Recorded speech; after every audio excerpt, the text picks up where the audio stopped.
Hi, welcome to another Power Talk for Remarkable Females. Magnetic presence. This moment where you have this vision or this idea or this project, and you have everything so clear in your head or so clear on paper or on your PowerPoint, and then you have to go on a stage, whatever kind of stage it is, and you're reluctant or you don't know how to present yourself or you don't know how to have impact or you can convince people. This is about how you show up. And I'm Helena Demuynck. I'm your host today. And those who know me know that I'm all about finding your voice, showing up, speak your truth. And today we are going to talk about magnetic presence. And I am here with Erin Duffy. And Erin is an executive stage presence and personal brand coach with over 30 years of experience in creative agency leadership and the performing arts. Erin specializes in empowering business leaders and entrepreneurs to shine authentically in the spotlight, whether on stage, in meetings, or during public engagements. Through her unique coaching approach, Erin breaks down the elements of charisma, personal brand, and stage confidence, guiding her clients, hopefully you, to connect with their true selves and project their best selves outwardly. Her clients learn to harness the power of personal storytelling, which not only enhances their executive presence, but also fosters deeper connection with their audiences. Erin's transformative coaching programs enable individuals to elevate their stage presence, boost their confidence, and create lasting impact. Erin, it is an honor to have you here. How are you doing? Welcome to the Power Talks for Remarkable Females. Thank you so much, Elena. It is lovely to be here. It's so much fun just to have this Oh, conversation with you. We share so much in common, and I've just been looking so forward to having this conversation.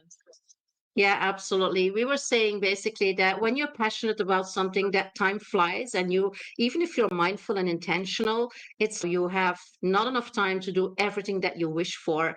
And so I'm so happy that we are here together, that we found this time, and also so happy that we have people watching this episode in real time live or in a replay. So you are invited. You are invited to join us if you want to. So send us your messages, send us your questions, send us your feedback, whatever you feel you want to share with us and your audience, just bring it. Even if you are watching or listening to the replay, we will watch the comments and we will get back to you with whatever service that you need. So, Erin, magnetic presence, authentic showing up. Where do we start? I always say you really start from your true self. And that's Hmm. really understanding your story, what you stand for, your values, and really owning them. And to a point where you become so comfortable and confident in that once you do from an internal standpoint, it then allows you to step out on that stage. And Helena, how you and I have talked about this before, the way I define every room or every stage, it is every room you walk into. So you're on stage when you're in a one-on-one meeting with your boss, or when Yeah. you're with your team, or you're in the board meeting, or you are inspiring an audience of potential clients. Are you bringing your authentic true self to that stage? Because when you are, and when you're comfortable and confident doing that, you pull people into you. And that to me is just imperative for every leader to bring their authentic and true self to that room. Absolutely. But let's play the devil's advocate because you work with women in order to build that confidence, that stage confidence. And I work with women to build their confidence and find their voice and speak their truth. It's easier said than done, isn't it? Because there's so many women that are so reluctant to take that stage, to own that stage, because we have been told not to be difficult, not to be confrontational, to be nice, to be compliant, to be whatever. Everybody can fill in their own stuff in order to have that idea that it's like a risk to do that. Or what if I fail? What if I don't pronounce the words right? If I'm not like a native English speaker like I am? What if I forget something? What if my PowerPoint presentation there's a spelling mistake or whatever? There's so many risks when you take the stage and when you want to own the stage. So, what is it that shifts that idea and brings us like a natural inner strength Mhm. and inner power to be Well, present in every conversation and on every kind of stage? And I love that you say there's so many stages. Yeah. exactly. Every room you walk into, you Mm, just hit it on the nose. No one is expecting us to be perfect. And unfortunately, we as women, and you've been there, I've been there, my many corporate days, right? Where we always felt like we had to be perfect. And if there was a mistake, we blamed ourselves or we shamed ourselves. And the fact of the matter is, people love when you're honest, open, and transparent. And let's say mm, there's a mistake in your PowerPoint. It's, oops, oh, did you guys see that too? Yeah, I meant this word. And then everybody, what happens to the audience? They mm, actually laugh along with you and think, wow, she's just like me. She's giving mm. me permission to be real. The fact of the matter is, we don't want you to be perfect on this stage. In fact, more people are attracted to you when you truly are your honest, vulnerable, and transparent self. They Yeah. want that because you become more human, and thus you're actually attracting more people to you. But you're also Mm, telling them it's okay to be what I call human, because no one's perfect and everybody makes mistakes. But when we yeah. can really own who we are, there's a level of confidence that we build in ourselves so that when we walk out on that stage, you no longer feel like you have to create this wall between you and that audience. And I better look perfect. I better be the best I can be. And if I'm not, I'll fail. That type of messaging in our head starts Mhm. to dissipate because you built inside you this internal dialogue and really owned who you are and owned your voice. And you no longer are afraid of what other people are going to say. And here's the thing that I Mm, share with all my clients, and this is what drove me to create my company and to do the work I did. I do. I do. Is if all of us, so if you, everybody here listening, when you show up 100% your authentic self, you have no competition. Think mm, about, and when you think about that statement, no one can be you. And the only way you can really own that is by doing that real deep inner work and building that level of confidence and owning who you are and owning your voice and taking that out into the world. And then over time, you will notice you're no longer going to be worried about what if I fail up there? What if mm.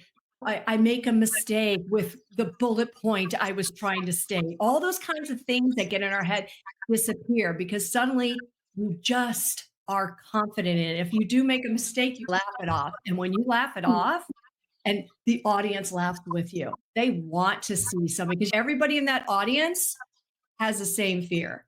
And here's the Yeah. thing, one thing I teach my clients, and I've been on stage many times as a performer, but also as a, somebody working in corporate America, the audience doesn't want you to fail. Many of us have this feeling like we get up on that stage and they're just ready for me to fail. No, they're not. Actually, this is the thing about audiences. They want you to succeed. In fact, they really want you to get up there and get them to the point where they get to sit back and enjoy you and applaud you and hope that they get to learn from you. They're not Mm, judging. But we feel, yeah. especially as women, we feel like we're being judged. How about if we turn that dialogue around and really own who we are and find that layer of confidence that we need to bring our authentic self to the stage and no longer compare ourselves to others or no longer worry about what other people think? Yeah. Erin, I so recognize that, and I also resonate with a lot of women who feel that.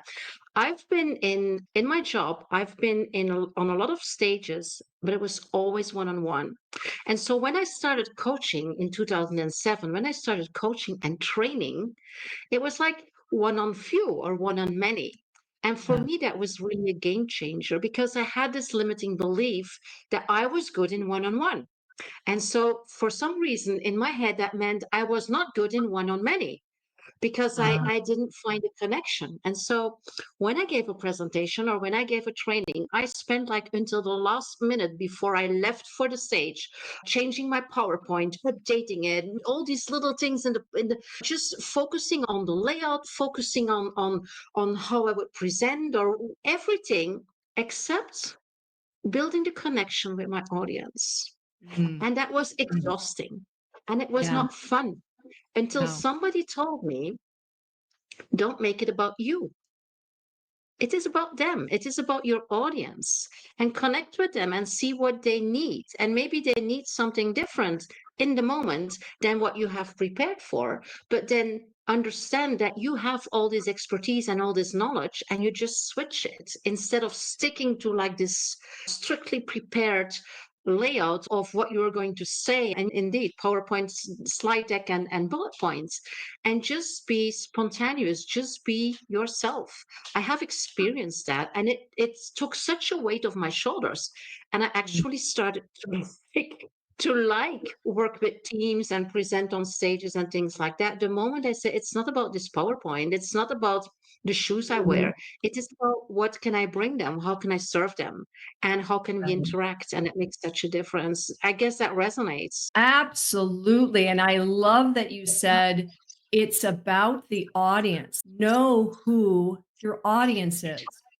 Mhm. Why are you speaking to them? Why did they ask you to speak to them? Obviously, they're attracted to you for a reason.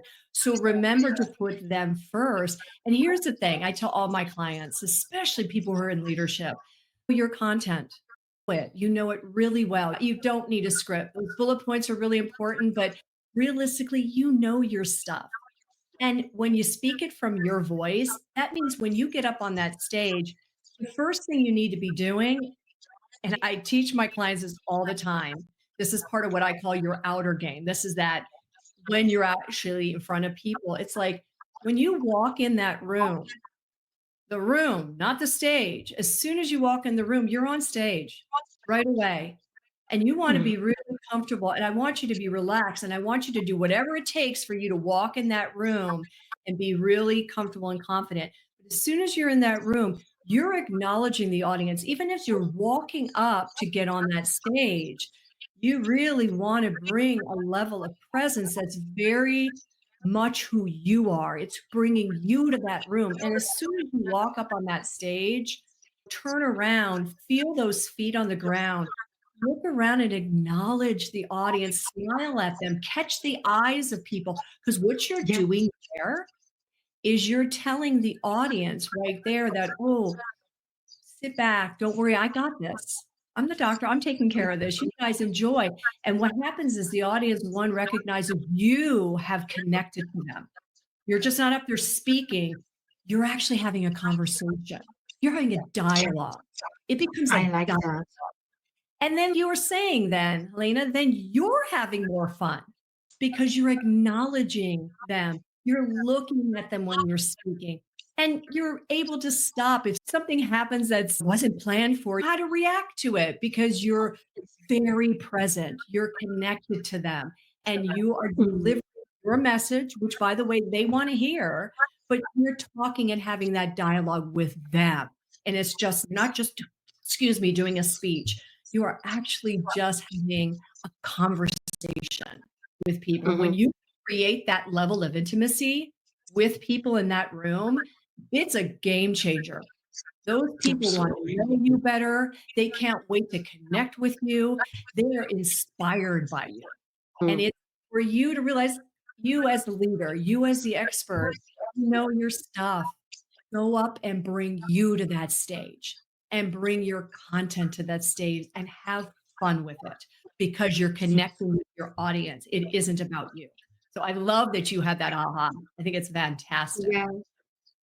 But Erin, let's change the stage because we're talking about in this situation like a stage where we are asked to bring something. But let's change the stage to a meeting room where we are like the leader and we are meeting with our team. or we are meeting with our peers, or we are like in an international company for a big leadership day and we are asked to present something. So there's a lot at stake because of our visibility or credibility or authority. We don't know the people. Some of them might be even, or we might perceive them even a little bit hostile, things like that. So how would we proceed there? What would be good advice? Because I'm sure that our clients are also in that situation. Absolutely. So this is again, basically what we just talked about. The same applies to every meeting. Okay. In these situations, though, this is where what we were talking about earlier, and I know some of the work you do as well. This is where in my program that inner game piece comes in. It's Mm, key. And what I mean by that, when I talk about executive stage presence, there's three pieces to that. The first part is the inner game. And as that's the part of you really doing a deep dive into who you are, what excites you, what you value, what you stand for, what are those stories that truly make you who you are. And by owning that, really discovering that and owning that piece, it creates a level of confidence in you that it doesn't matter if you're walking into that one-on-one or that big meeting that you could have some hostile people with. You have a level of confidence in who you are that when you walk in that room, that's who you bring in the room. We don't nobody wants you to be somebody else. They want you to be you. A lot of times we, especially as women and ladies, I did this. So I've been where you are, constantly comparing myself to others, thinking I should be more like so. And I spent so many years of my career trying to fit myself into a box that I didn't belong into. mhm. And I made it work. Let me tell you, ladies, I made it work. I did. Obviously, I had some success, but I'm telling you, I always felt like I was faking it. And Yeah. nobody wants you to fake it. And also, nobody wants you to be like somebody else. They want you to be you. And that is what that inner game work does. It helps you Mhm. to find that voice, own that voice. And so every time you walk in that room, you're bringing that level of confidence to that room, that clarity, that transparency. And because you're comfortable in it, you're able to address those people who might be against you, you think, right? Because they're looking for consistency. They're looking for Mm, that leader who knows how to pull people in, to inspire others. And those are the leaders that people want to follow. It yeah. is a matter of you becoming very connected to who you are. Before you start thinking outer game, it is all about your inner game because nobody can be you. And that is Yeah. where your strength lies. And I will tell you, I have clients who, by the way, have the exact scenario that you just outlined, Helena, who have to walk into those rooms and talk to the C-suite, and they know the C-suite's a little bit against maybe some of what they're standing for or what have you. And they will flat out, and they flat out said this when they were doing this work, and they literally transformed. Now they have no problem walking into those rooms, and they will flat Mhm. out say 90% of this was the inner game for them because it comes Mm, from inside. When you yeah. are no longer comparing yourself to others, it's amazing Mhm. how that level of confidence and courage you have to be yourself Yeah. just increases, and let me tell you, it makes a difference in the room. Because let me tell you, those people at the C-suite, the senior leadership, they want that. They want Yeah. you to stand for who you are, but it's Yeah. of that confidence for sure. Absolutely. Yeah. Yeah. Another stage, Erin, is one that we are on right now, where you don't really have the connection with your audience because you can't see them, you can't always hear them. It's everything that is like webinars or specific Zoom calls or what we are doing right here, these live streams. We have some people reacting sometimes, like today we have Mala. Thank you so much for saying hi, for checking in. But actually, we don't know. And sometimes I receive messages afterwards, that was amazing, or that was a good tip. But people don't feel like doing it in the moment, or they probably can't because they're listening in somewhere where they don't have access to the chat. So that's a difficult one sometimes also for me to keep that connection. And so I'm very interested in your advice in order how to show up there and keep the connection with an audience, even if it is like replay, where you have asynchronicity in the time with your Mhm. message. How do you work on that? And you do this really well, Helena. So much of it is what we just talked about, the big stage. You bring that to camera as well.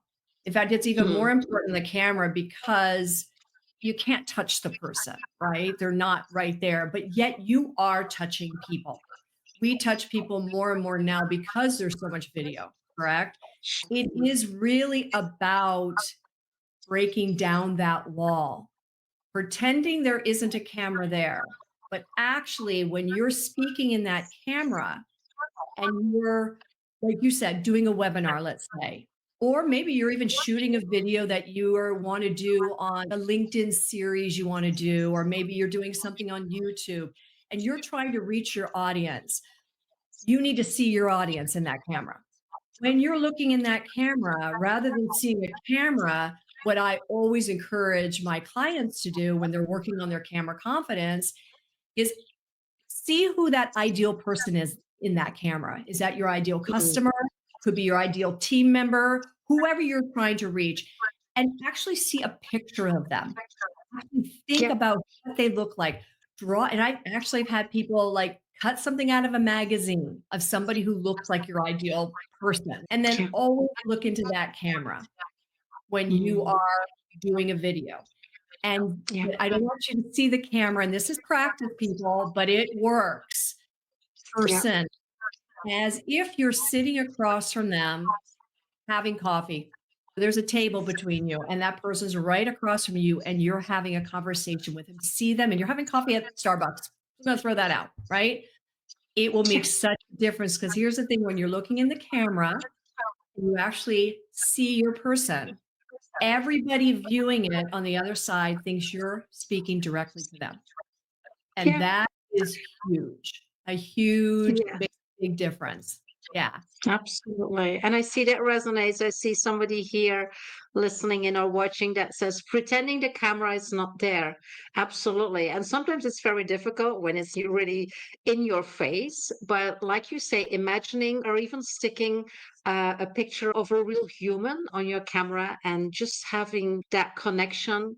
What, Yeah. Erin, it is also about heartfelt messages, isn't it? When I work with women also to develop their vision, to bring their vision, for example, they're accepting a new role in an organization and they create a vision about how they want to achieve certain goals or how they want to change the organization or the department or whatever. So we create a vision. And sometimes a vision is so conceptual and so intellectual, it's in their head, it's on the PowerPoint, and that's it. And so what I always do, and I also always do that for myself also, is I want to have it heartfelt. I don't want to have the intellectual conversation. I want to have it coming from my heart, from where my passion is, where my love is for the people, my love for my clients, my love for the work I do. And that's a completely different energy and a completely different vibe. And I believe that if you're on stage, if you're in a meeting room, if you're behind a camera, if you can do that, if you can bring that heartfelt message, then you have a completely different energy and you have a different impact. And that's what it is about. We are here or we are spreading our message, we are in a meeting to have impact, to make things change, to influence people to join us on a common goal, on things like that. And I believe that people don't choose with their heads, they choose with their hearts. Absolutely. I Does that mean, make sense? yes. You Mm. hit that right on the nose. And I was going to say, this is where story comes in. This is Oh, where yes. story comes in. The Let's idea, talk about I stories. completely agree with you. Everybody, people are looking for heartfelt. People are, they do, by the, they're not led by titles. They really aren't. People are not inspired by titles. They're inspired by you. and how do you Mhm. show up? And your story, excuse me, your story is really important for you to really own who you are, but then it's you sharing stories. And let's, like you said, this one person says a great vision, right? And they're excited, they got their goals set up. But sometimes when it's just a bunch of that and data and whatever, it doesn't really inspire others. Also, people don't quite remember it all. But if you Exactly. tie a story to what you're trying to do, that will pull them in. Because here's the thing Mm. about stories. Stories tap in to everybody's story and it pulls them in. It reminds them of their own story. And if Mm. you can pull your stories in to anything you're doing, it will attract your audience. It will inspire your team and they'll want to follow you. So Yeah. when I'm working with my clients, and you know, Helena, you do this as well. It is we spend time crafting those stories, helping you build an arsenal of stories that you can use for if you're speaking, let's say to the analyst or you're speaking to your team.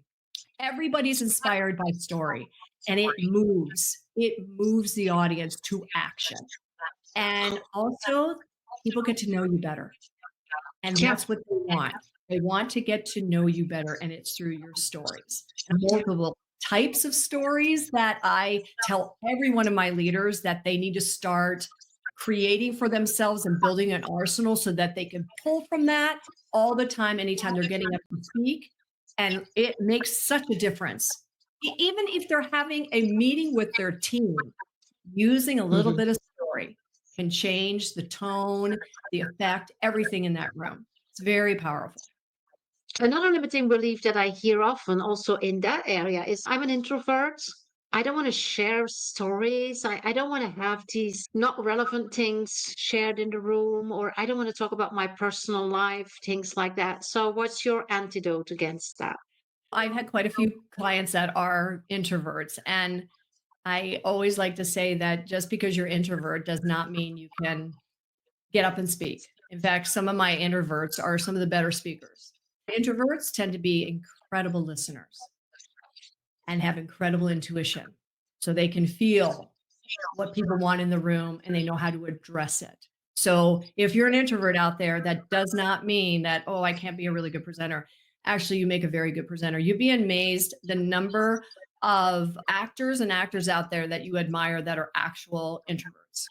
Like Hmm. outside of the theater, outside of the film, they're quite the introverts. It should not hold you back. And here's the thing with story, there's a way to incorporate your stories without getting too personal, but they're really important for you so people get to know you better. And so it's a matter of figure out what are the stories, like think about what you're about to present on.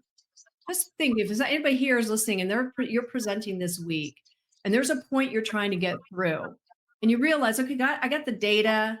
I, I know how I want to talk about it because this is how it's going to affect the company, but think if there's a story right now from your work life, from your personal life, from your childhood, whatever, that could be useful to get that point across even stronger.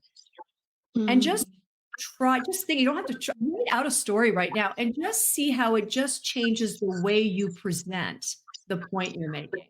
You might Yeah. be amazed by that. But again, I always tell people that we all have a lot of stories. Your stories, in fact, I have a list of the types of stories. I'm going to pull my list up because I don't want to. It's just such an important type for especially leaders to understand the power of these Mhm. stories. They're and how they affect an audience. You know, Yeah. stories of accomplishment despite hardships and failures inspire an audience to keep trying.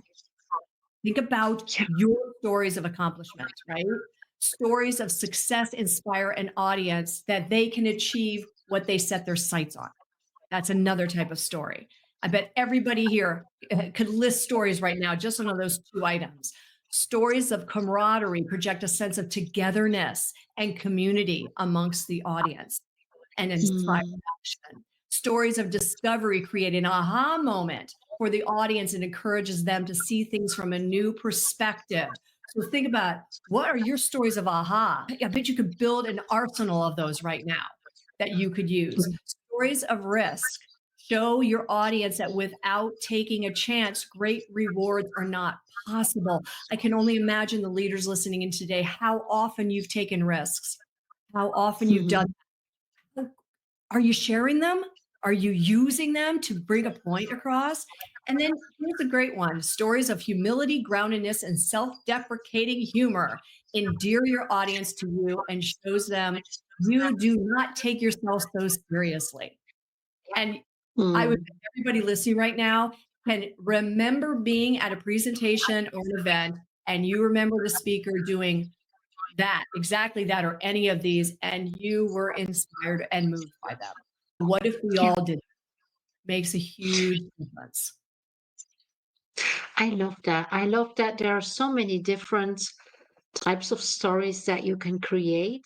And I would say we're so good at telling stories with children and with our friends and with neighbors and because storytelling is something that is like in our DNA. It is something that we just don't use in a professional context, except when we do it intentionally. Some you have these natural talents that then are also very charismatic speakers, but we don't do that intentionally. And you bring that intention into the equation. And I really appreciate that. And I think that is a very beautiful and strong tool that Mm. everybody can start using without Everybody any can.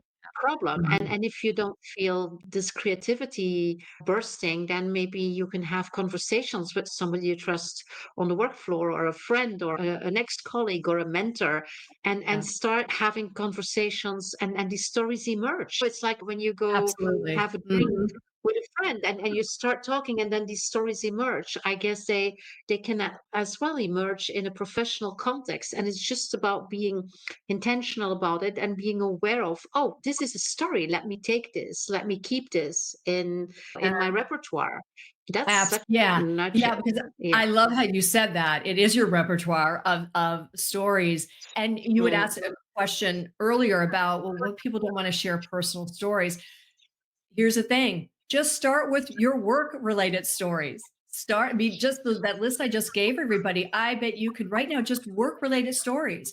When you started Yeah. your career and you took a risk, write that story down. Or, oh, you did a project and it was a failure, but this write that down and see how you can Yeah. use it. And just start. I love the repertoire. I know I keep do an arsenal because I always say, capture your stories and put them like on a spreadsheet of some sort. Because I tell people, we think of stories all the time. Just an FYI, you might be in the shower, you might be walking your dog, you might be washing the dishes, and stories come in your head all the time. When that Mm. happens, pick up your phone and just say it in your voice memo, or go back Mm. to your computer and put it like in a spreadsheet. Just start capturing your ideas. Yeah. Just start doing that because you'll be amazed. The Yeah. stories come up, and then all of a sudden your brain's going to go, holy cow, I could use that on Monday when I present to the board about this new initiative we're doing. Yeah. Oh, I think I'm going to try that. Because let me tell you, when you use story to make a point, the point is remembered far more than when you don't. Data, Yeah. people remember the data when you deliver it with a story. Yeah. It's very powerful. Absolutely. Yes. And you know what I also like, Erin, that is that when you collect these stories and you evaluate them in the light of, can I use them in order to demonstrate something, or in order to bring an extra energy or an extra emotional element in my presentations or in my meetings? I believe that you can also learn to evaluate them in terms of lessons learned, and that the stories that were tricky, or that where you felt as failure, if you can turn that, if you can twist that as a lesson learned, it's not Yeah. only good for the result in a presentation or on stage, it's also good for yourself because you have been able to reframe that story. And another one, if we'll talk about success stories, because a lot of women have so much problems bringing success stories. It's like we shouldn't talk about those. They're like normal. No, I think we lost Helena. Or maybe you lost me. Oh no, that was such a good point too.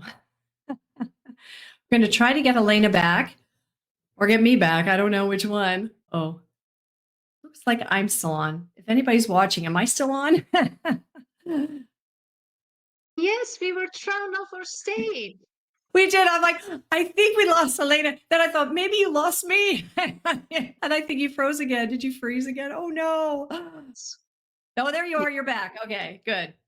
we're back. So nothing happened, just some tech issues. Probably we had too much vibrations going on here and internet didn't know what to do with it, but we were thrown from our stage and now we're back. Nothing happened. The world keeps turning. The sun will still rise tomorrow and we still have interesting topics to share with you here today. So these are the things that should not throw you off. Yeah. Exactly. Oh my God, this is a Which perfect brings another good example. topic, right? Exactly. I love that, Helena. This is a perfect example of tech happens. You Yeah. deal. It just happens. Like we were talking earlier about what if your PowerPoint fails or you just keep going because your audience is the most important part. Yeah, Yeah. and our audience is very supportive because I see a lot of people here reporting who they can hear, not hear. Back to the airwaves. Yes, thank you so much. We're both on. And there's a story, right, Erin? We just created a story. We just did. Exactly. Absolutely. Yeah, absolutely. Wonderful. Let's pick up where we left, and that was help me. I know. I'm trying to think now. Tech happened. Where I know we're talking about story. About how bringing stories is also helping us to celebrate successes, to Yes. reframe or what we perceive as failures, and to just bring fun into our experiences. Because Mhm. on a stage it's different, but let's look at a lot of meetings. They're terribly boring, right? Because we feel that first of all, we are in too many meetings, right? Most of my clients report back to back meetings, which is a very unhealthy thing. And Yeah. you and I know that we sometimes do that too.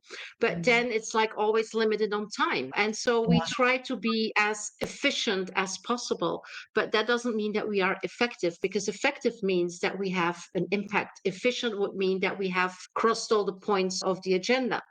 So bringing these stories, even if we feel like we are in a time constraint, I'm pretty sure that the impact will be different and that we will be a lot more effective if we have the, you already said it, some humor, some lightness in the conversations and understand that we are human beings connected and having a shared goal, even if it doesn't always seem that way because we have conflicting interests of there's scarcity in resources and we have to make sure that all departments are dealt with. Things like that doesn't mean Yeah. that we cannot be connected and that we have to forget the humanity in these interactions. Yes, absolutely. Yeah.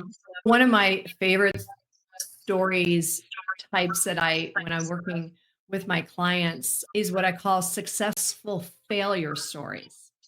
And everybody has a successful, if not, they probably have more than one successful failure story, but they're really good to capture, and especially our audience, because I know we're speaking to leaders here. We've all had in our career, starting from the very beginning to where you are today, things that you have tried, initiatives that you've tried, anything, right? That the thought was, success, we're going to do this. And in the turn, it failed. But what was the success from that failure? What were the lessons learned? Because every failure creates a lesson and we learn from it and we don't do it again. And it's fascinating when we as leaders are able to express that to, let's say, up and coming rising leaders. And that's such a good audience right now are those rising leaders. We really want them to be great leaders, right? Who better to Mhm. teach them than leaders today? And when we can Yeah. express those moments in our career when we've taken chances and it might have failed a bit, but then you learn something, you cannot imagine the impact that Mhm. has on up and coming business professionals and leaders. That you, as a successful leader, are able to express, we did this, we tried it, we had fun doing it, but in the end, unfortunately, we had to shut it down. But when I look back, we gained this and this, and when they see that, "Ooh, you failed," but also you can see it from the successful side, even though you admit the failure, oh my God, it is amazing what you can do to an audience, especially a young team or young business professionals that really someday they're going to make great leaders. You, as a leader today, can help mold that by showing them that you too have had those moments when you might have failed a bit, but man, I learned a lot from it. And it Mm. makes such a difference. I love when we capture those stories. They're just beautiful. Oh, yeah. It is so important. And you know why also? Because I believe if you do not fail, that means you never get out of your comfort zone. If you don't take risks, you can't fail. I guess you can fail even if you don't take risks, but chances are a lot less. But if you stay Right. in your comfort zone, then you don't grow. Then you don't Right. look at Right. different opportunities and possibilities. That's one thing. And the second Right. thing, like you say, we are role models. Whether we like it or not, people are looking at us, or children are looking at us, or communities, or teams, peers. You say emerging leaders. That's why I do power talks and boundary breakers. So I create the platform for women that have something to share, and that other women can be inspired by.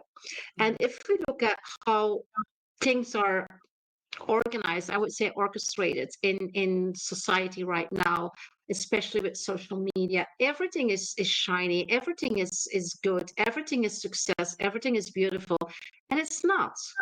So if we can have these clear and open conversations with emerging leaders, with junior leaders, and say, oh, it's not. And so it's okay Yeah. if you Yeah. don't feel confident. It's okay if you fail, because so have we, and so do we, even Yeah. if we are in business for 20 years or 25 years.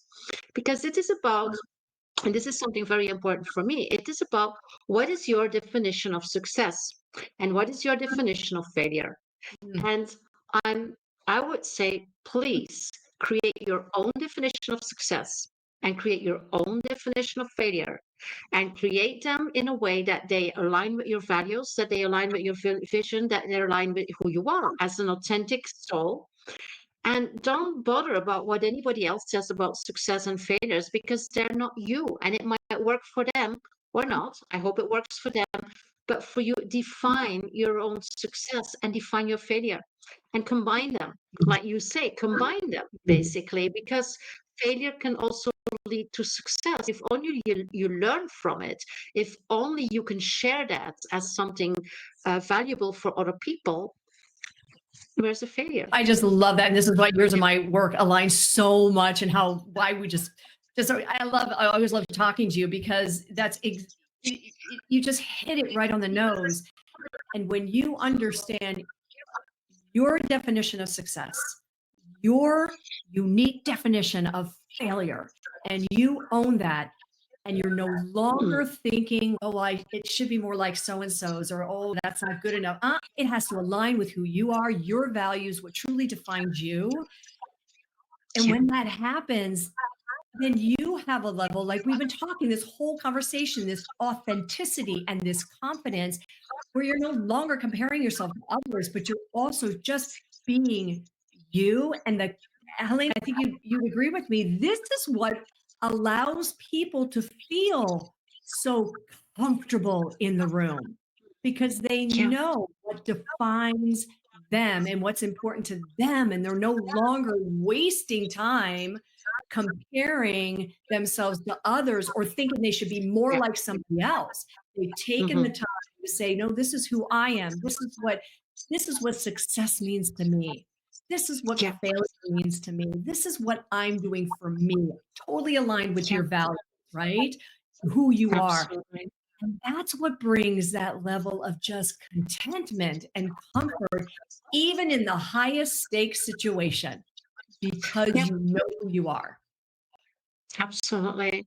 And this takes us further than the stages that we were talking about. This takes us basically to the stage of life, because our life is also a stage. We are constantly, some people would say perform, but perform does, for me, doesn't have the connotation of authenticity, but we are being constantly on a stage. And Yes. so it's so important that we are authentic, that we can be who we are, and that we can have our dreams and our aspirations and share that with other people on whatever stage that you then need in order to do that. And it is Yes. about having this inner compass, because if you look at the world, a lot of things are happening, and there's a lot of things that we cannot control. There's a lot of things we don't know. We think we know a lot because we're like bombarded with news from wherever.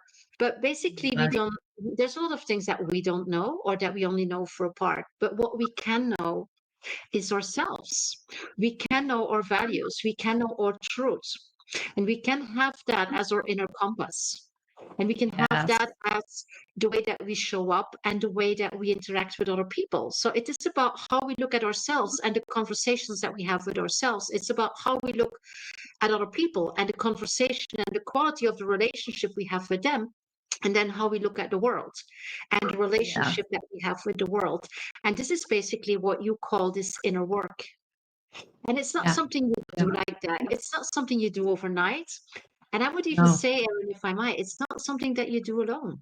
It's No. not something that you do alone. I want to hold a plea for coaching, because we have our shadow sides, we have our blind spots. There's so many things that we don't really see clear. And if somebody who is professionally trained and is unbiased and non-judgmental, asking the questions to open the portals, to open the opportunities and the possibilities, to see what we really are, to really tap into our potential and bring that up, then we can take that to any stage, and we can take that with positivity and with intention and with consciousness, and we will have a completely different conversation with whoever is there. Yeah, I couldn't I don't. agree with you more, Helena. I Mm. remember when I was still in corporate and I was stepping into leadership, I was moving into sort of the senior leadership VP role. And I remember at that time feeling like I want to be the best leader possible. I want to be really confident in the type of leader. I want to bring Erin to leadership, right? And that was the first time I saw an executive leadership coach. And that was a game changer for me. She completely helped me navigate being a leader in my company, but she also was there throughout that process, but also when I made the decision to leave corporate to start my own business. Like I could not have, if I had not worked with her, I don't know where I'd be today, to be honest with you, because there's no way I would have figured it out myself. She made me the type of leader I wanted to be. She helped me navigate that. And to this Mhm. day, I'm grateful for that. And since then, I've had other coaches, especially once I started the business, I needed a business coach. But again, I agree with you. It's not something, especially when we're trying to really own who we are and stand on our 2 feet grounded in who we are as a leader and not have somebody tell us the type of leader we need to be. In order for me to have been that, I needed I needed her for sure. And I don't know if you had the same experience, Helena, but We need support for that, because by doing that, you are creating like shockwaves in your environment, and people say, hey, what are you doing? Don't speak up, don't do this, don't do that. We were so comfortable with you doing this and not doing that. And it is about not stepping into that conflict and understanding that is their perception and their ideas that they project and their fears that they project. And it is about having this support. And when you're lucky, you have friends who can do that. But sometimes even your friends say, hey, what are you doing? Where are you going? You're growing. I don't know. I don't know yeah, if I want to do that. And that's okay. We're not going into that. If not, we need another session in terms of breaking free from all these constraints and for all these have to be's that other people are putting on us.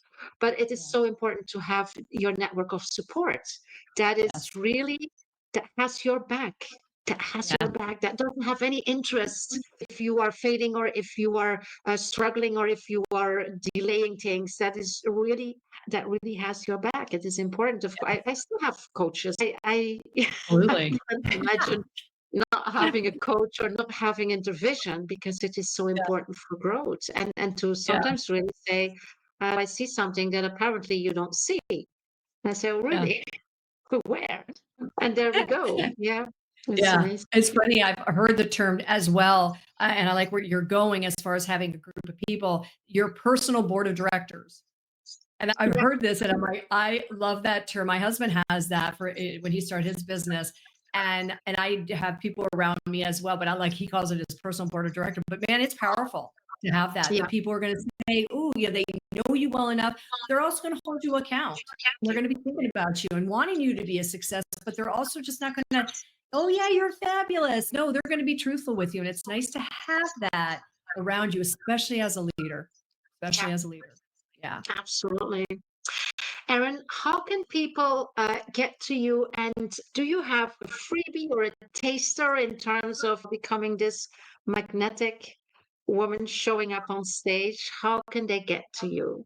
One, you could definitely connect with me on LinkedIn. I would love to connect with you and have conversations. Also, I have what I call Supercharge Your Executive Stage Presence session, which is a 30-minute session where we do a deep dive into what is that one thing holding you back from bringing your authentic presence to stage. I would love to offer that to your audience here. They're fun discussions, and I would love to meet you. So that's what I'd like to do. That's wonderful. So if people reach out to you on LinkedIn or on your website, we will make sure that these URLs are in the show notes. Erin, it was just great to have this conversation with you. You shared so many golden nuggets that I'm sure that women will be able to use as a lever for their stage presence. And we will see a lot of magnetic Yes. vibrations in the world as of tomorrow because of that. I trust that. So thank you so much for everybody that was here or is watching or listening to the replay.